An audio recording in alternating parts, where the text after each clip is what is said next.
anigoo ah Naciime Cismaan Geesay ahna xubin ka tirsan ururka qaranka haweenka Soomaaliyeed waxaan maanta rabaa inaan kaga hadlo shaqooyinkii raay ka dhacay degmada Jalalaqsi daraad iyo shalay inkastoo maanta xaaladeeda ay aad u degan tahay waa ka xumaa horta arrimaha ka dhacay maamulkii isfahan waaga ka dhacay ciidamada hiil walaal ama Amisom ee noo soo gurmaday ee mar walbana ka dhaca sidaan wada ognahay gobolka Hiiraan qaasatan degmada Jalalaqsi way soo noqnoqotay dhibaatada ee ka dhaxeeya shacabka degan degmada Jalalaqsi iyo isfahan waaga ka dhaxeeya ciidamada Jabuuti waxaana ugu wacan oo inay u turjumaan ama ay matalaan laga rabay waa mas'uuliyiinta degmada Jalalaqsi ka soo jeedo haday noqon lahayd gudoomiyaha gudoomiye ku-xigeenka gudoomiyaha amni gudoomiyaha arrimaha bulshada waxa la rabay dadkaas codkooda inay ku hadlaan oo turjumaan dhibka jira iyo baahiyaha ay qabaan iyo dhibka ciidamada ku qabaan inay ayaga kala hadlaan dadku waa dad beeraley ah subaxdii waxay u kala haan beerahooda xoolaha way soo foofaan wabiga la keenaa habeenkii meenooyinka jidka la gelinayo Jabuutiyaanka soo bixi jiray oo ka bixin jiray jidka haddii Jabuutiyaanka la carqaladeeyo ciidamadii u imaaday nabad sugidda Soomaaliya u imaaday ee maamulka ee ka hor imaadeen ayaga laftirkooda carqaladeeyeen hadda subaxdii inta soo baxo oo meenooyinka ka faagayo waxaan ognahay wiilka ku geeriyooday qaraxa shalay ka dhacay degmada Jalalaqsi marna waxaan ahay habaryartiisa marna waxa dhalay adeerkayga wuxuu ahaa wiil yar iska shaqeysto nolosha rajo kale dhalinyaro ah hadaf leh waxaan ognahay isxilqaan xitaa inuu degmada ka waday mootadiisa xilna uu ku shaqeysanay xilli carro ku soo qaaday jidadka meelaha biyaha galeen oo go'ay ku shubay dhagaxyo iyo jaay cid uu taakuleen warsanay ma jirin waa nin firfircoon oo ahay maasha Allah waxaan leeyahay ilaaha u naxariisto tacsiya u diraya Ibrahim Rashid Cali Gurey Ahmed geeridii ku timid naxtinta lahayd eedadii Xabiibo Muuday dhamaan reer Cali Gurey meel kasta ay joogan waxaan leeyahay samir iimaan Allah naga siiyo in uu dhaho gudoomiyaha degmada Jalalaqsi dabaashe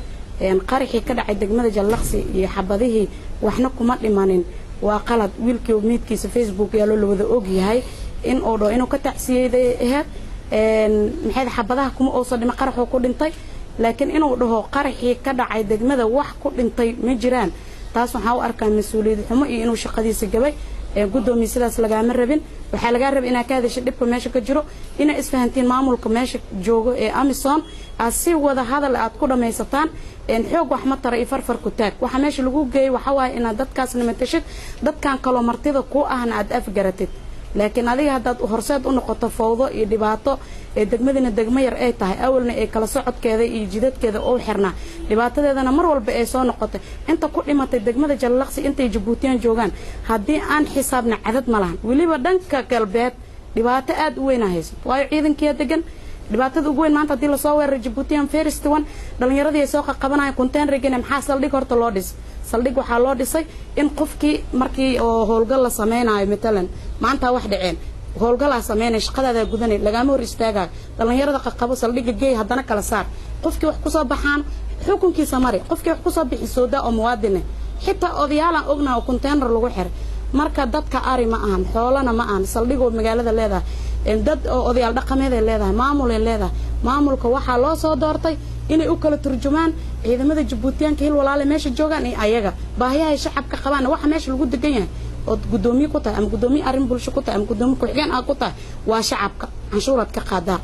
jidadka uma dhisno biyo nadiif ma helaan koronto saani ma helaan waxbarasho ma helaan waxa ogna fatahaada biyaha soo baxay dadka in aan deeqihii loo geeyay xitaa si saani loo gaarsiin waa la gacan bidixaya degmada Jalalaqsi waxa ogna goob caafimaad inaysan haysan cid ka hadasho lahayn agabkeeda la soo qaado Hirshabelle laga soo qaado meel la mariyo aan la ogaan waxay sabab u tahay dadka hadda xilku u haayo oo matalo maanta waa adduunyo biri waa bixi magacii sharaf ugu tag oo lagu xasuusto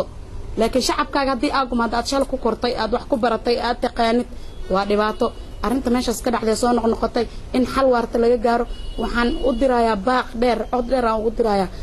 goboleedka Hirshabelle madaxweynaha gudoomiyaha baarlamaanka xildhibaanada sharafta leh deegaankaas ka soo jeedo in ay arimahaas wax ka qabtaan oo degmadaas ku soo noqnoqday iyo dawladda federaalka ee Soomaaliya degmadaas way hooseysaa qaasatan gobolka Hiiraan marka la dhaho